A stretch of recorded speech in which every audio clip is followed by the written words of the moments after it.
YouTube, Eric DIY here with another great review for you. Today we're reviewing the Solla 2000 Lumen LED hybrid motion activated light. I wanted to get a motion activated light for my garage, and I saw this one, and this one was cool because I have pretty good solar power here if I can make the panel point to the south, which is the front of my house. So I wanted to go with something that would potentially be solar. It is from the Solla company.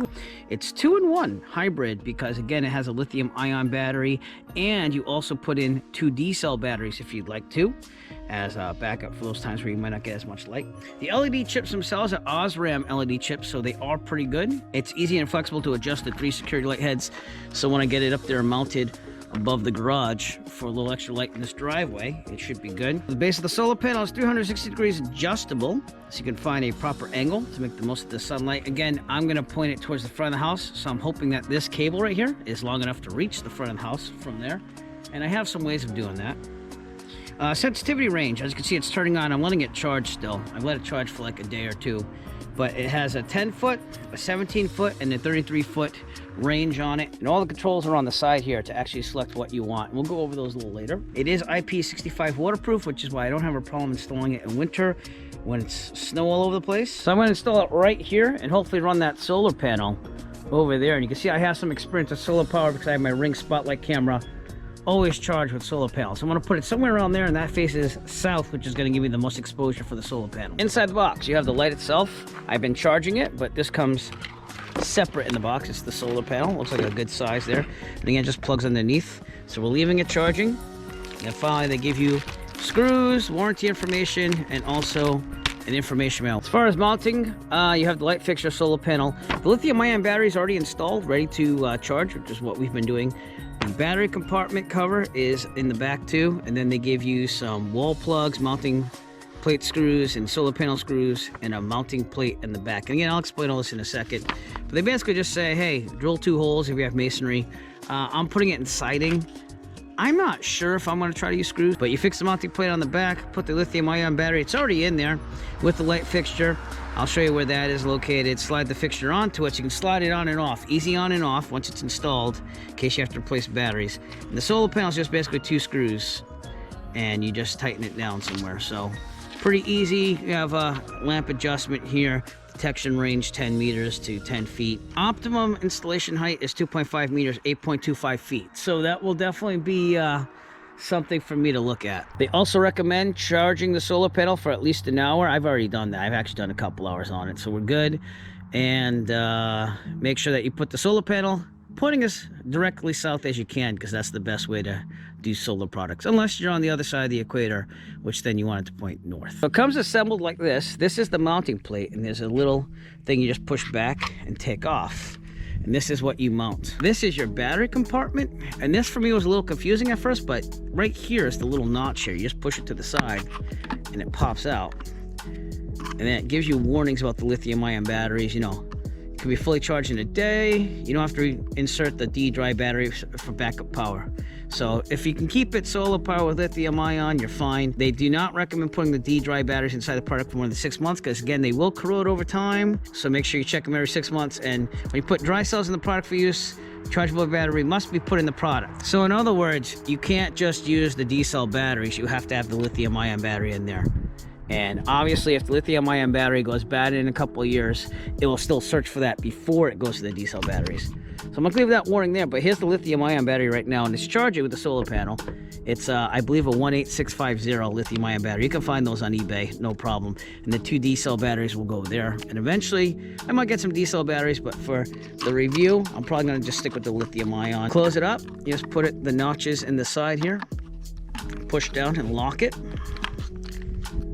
It takes a little bit of force here to really get it down. There we go. And then you just take this. This will be mounted to the house. You can clip it on and off.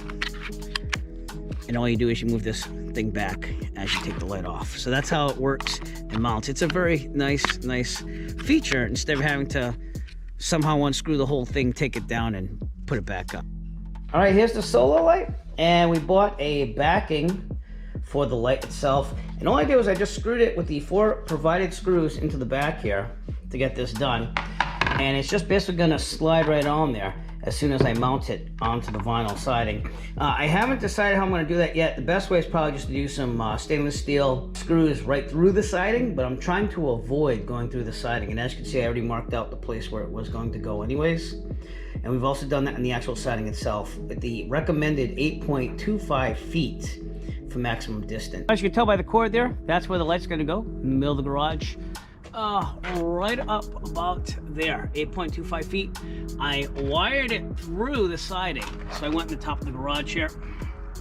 And I did have to use an extension on the solar panel, which is going to be up there. Basically, I didn't really have a place that I could really put it, so I made some hangers out of landscape pins.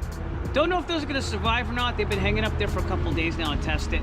And I ran the wire right down the siding, so you can't really see anything. Even tucked it in over there, so you can't see anything, and it runs all the way down to here. And then I'll tuck that wire, hopefully, in the middle of the siding there after I mount the light. The ultimate plan is to mount this to the vinyl siding. The light will slide on and off like that to make it easy to get off and on. I did notice that this loosened up a little bit when I screwed the base in there, but we'll fix that over time, even if I have to just heat up a little bit and bend the plastic back. But it's gonna sit there no matter what anyways. And it should look good in its final resting place up there. The thing is I really don't like screwing into the siding if I don't have to. And while that'd probably be the most secure option, I actually bought these things. And what I'm gonna try to do is basically they're just hangers without having to drill into the siding. You find a flap and you just stick them right in there. And what we'll do is we'll screw the back plate onto that. More in the center, so that way it's hidden by the back plate.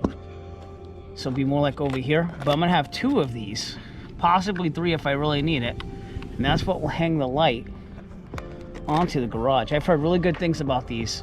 And again, they hold in place that way. So it'll be like that, and then like this. And I won't have to put any screws through the vinyl siding. I just don't like it. I mean, if you want to do that, that's fine, obviously, but I do not like putting holes into the vinyl siding unless I really need to. All right, so those clips worked. You can see I put the screws on either side and they went right into those hangers. So that actually works. I already mounted the light, made sure it would hold it. It's time to hook everything up. Now that we have the back side, we're just gonna mount it right to here. Just sliding it right down, and we'll plug it in. And you can see that it's not charging right now, but that's because probably either A, the battery's full, or B, it's just too dark for the solar panel to be able to charge. But earlier, this blue light was on, showing us that it was charging. So when you put the battery in, you do not want to put the protector back on.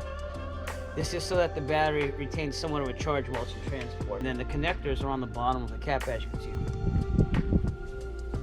And there you go. It just took a little while for it to detect everything.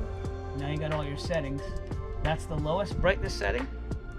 That's the highest brightness setting, which is probably what I'm going to leave it at. And then there's medium bright. My Ring cameras, which had the solar panels, they recharge themselves constantly. So I'm thinking that this is going to be a good fit. Again, pointing the solar panel to the southern position, so that way it gets the most light. And I've never had to go up and replace a battery in my Ring cameras yet, my spotlight cameras, because of the solar panels. So I'm thinking it's going to be the same thing with this. Did need that extension wire though to make it happen over here. Standing at the edge of the driveway. We're going to walk towards the house. The light is right there in the middle of the garage. So I left the side lights on just for comparison, but here we go. We're going to walk towards it.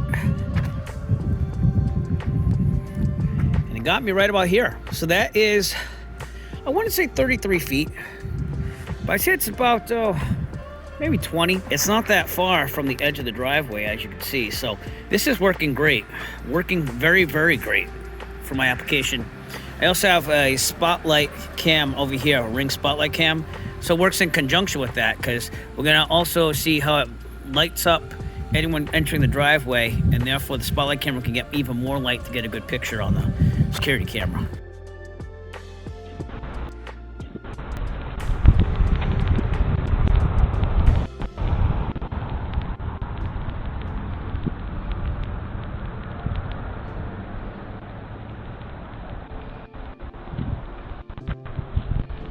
It's been a couple days since we installed the Solla motion sensor hybrid light, and you can see it's still charging, even though it's getting pretty dark around here. So the solar panel has been working great where it is. I probably have to mount it a little bit better than what I had, but I'll make that happen, as long as it's charging and it's doing a nice job. As far as settings, you set everything here with the 4 buttons. I'm going to start with the one that's on the bottom. This is on the right side of the light, by the way. This is the detection distance button. I set it to 33 feet, but you just push it, and it basically lights up. You have 33 feet, 17, or 10. Again, I'm going to leave it at 33. You also have the next button up, which is the Luminosity Detection button. The M stands for moderate light mode, the L stands for low light mode, and the D stands for dark mode. I set it to moderate because I want it to go on as soon as it's dark enough. But if it's too sensitive, then you can just set it down to whatever you want. And again, you just push it and leave it wherever you want it. Next button is the time setting. This is how long the light stays on. The test button is used for testing the unit, obviously. That's 5 seconds. But you can only have it go on for 5 seconds if you want.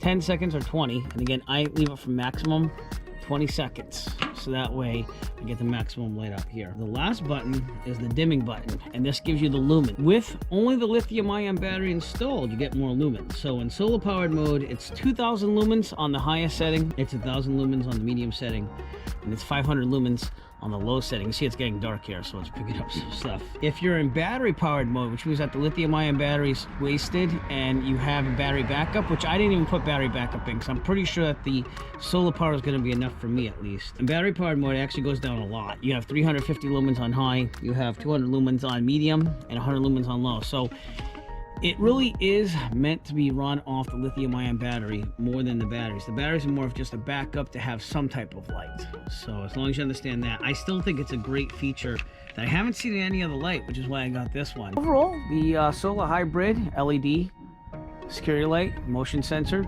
is been great. I'm glad I bought it. I love that I can hide the wire. I love that it's solar power. I love that you have the battery backup if you want to use it. I'm really not a fan of using batteries because that means you have to go up there and replace it. But I will say this, if you have to replace the batteries, it's as easy as just yanking that thing up, unplugging it. You can take the whole unit down, put the batteries in, and then just hang it right back up and plug it in with lithium ion. But again, you want the lithium ion battery in there at all times. Pros and cons about the Solla 2000 lumen solar hybrid security light. It's very bright. It lights up the driveway really well. It helps with the ring camera because it makes everything more viewable with more light, obviously. The range is really good. I wouldn't say it's up to the 33 feet that they said it would be. I have it mounted about 8 feet above the ground where they said it would be best, but it goes about 22 feet, which still is very good. It detects everything coming in this driveway. So occasionally though, it will pick up some cars driving by. So I guess you could say up to 33 feet. It just depends on what's coming at you. I love that it's solar powered. I love that it has a lithium ion battery. Even though I'm probably not going to use it because I get enough solar energy, it's nice to have that backup battery feature. If you're not having a south side to put that solar panel on, it will help you. Totally waterproof. Does the job. The motion sensor again is pretty good. Cons about the Solla 2000 lumen solar hybrid security light. Installation could be a little tricky, only because you have to plan it out. I did have to use an extension cord to the solar panel to make it routed through the vinyl siding so that the cable doesn't show up as much. As far as mounting things, I really had to think about that too because I don't like putting holes in my vinyl siding unless I really have to. So I'm really glad that I found those clips.